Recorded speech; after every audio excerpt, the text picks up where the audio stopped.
Usahakan jangan sakit saat pandemi sedang mengganas seperti ini. Mungkin ini ungkapan yang tepat. Seorang pria di Kudus, Jawa Tengah meninggal dunia setelah ditolak rumah sakit karena bukan pasien COVID-19. Sementara 2 orang pasien COVID-19 di Brebes meninggal saat isolasi mandiri karena semua tempat tidur penuh.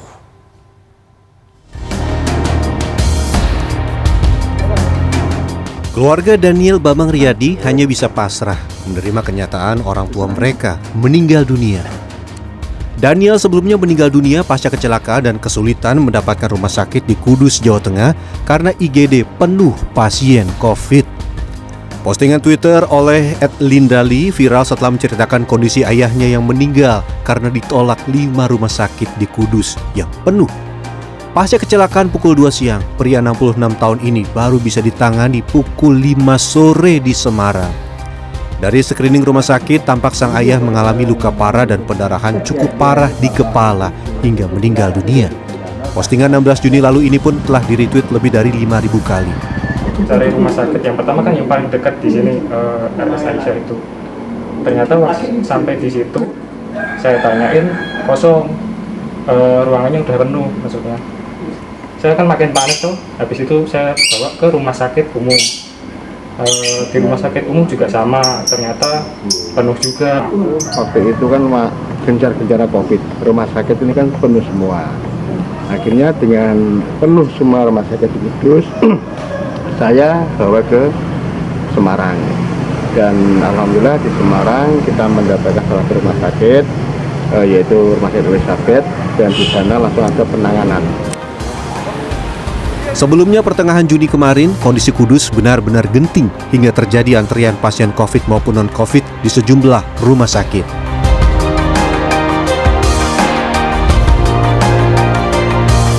Kondisi serupa juga dialami 2 orang pasien COVID-19 warga Kelurahan Brebes, Kecamatan Brebes, Kabupaten Brebes, Jawa Tengah. 2 warga ini meninggal dunia juga karena tidak kebagian tempat tidur di rumah sakit. Kasmurif ditemukan meninggal Selasa pagi di ruang keluarga lantai 2 dalam posisi duduk. Sejak terpapar corona, lantai atas dijadikan ruang isolasi. Sementara Otong Saputro meninggal di rumah saat menjalani isolasi mandiri. Pasien ini sempat dirawat di RSUD di Jaya, tapi kemudian dirujuk ke RSUD karena positif corona. Tempat tidur isolasi RSUD Brebes penuh sehingga Otong terpaksa dibawa pulang ke rumah.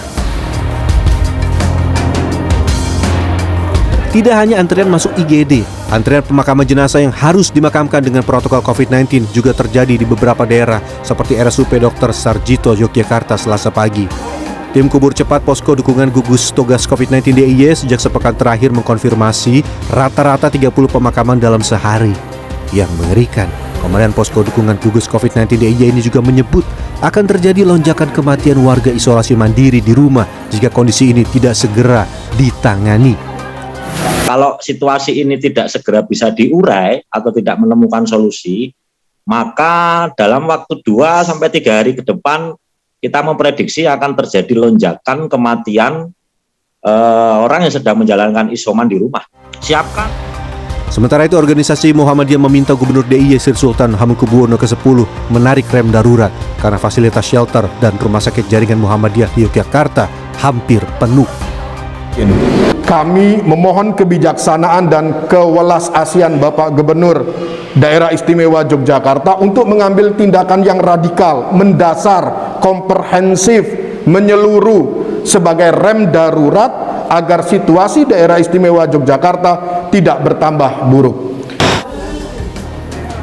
Yogyakarta mencatatkan kasus tertinggi pada Senin 28 Juni, di mana terdapat 859 kasus terkonfirmasi positif dan 32 kasus meninggal dunia.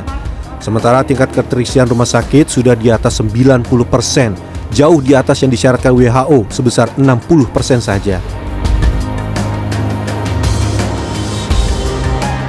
Perjuangan tenaga kesehatan memang berat, apalagi semakin banyak dokter terpapar COVID-19. Di Surabaya hingga 29 Juni ada 124 tenaga dokter terkonfirmasi positif COVID-19. 83 dokter menjalani isolasi mandiri, sedangkan 41 dokter dirawat di rumah sakit.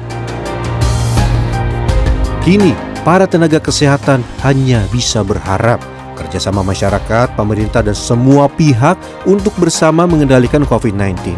Karena jika tidak, fasilitas kesehatan hingga tempat pemakaman akan kolaps dan tidak lagi mampu menampung lonjakan pasien sampai semua akhirnya hanya bisa berdoa jangan sampai sakit di masa pandemi COVID.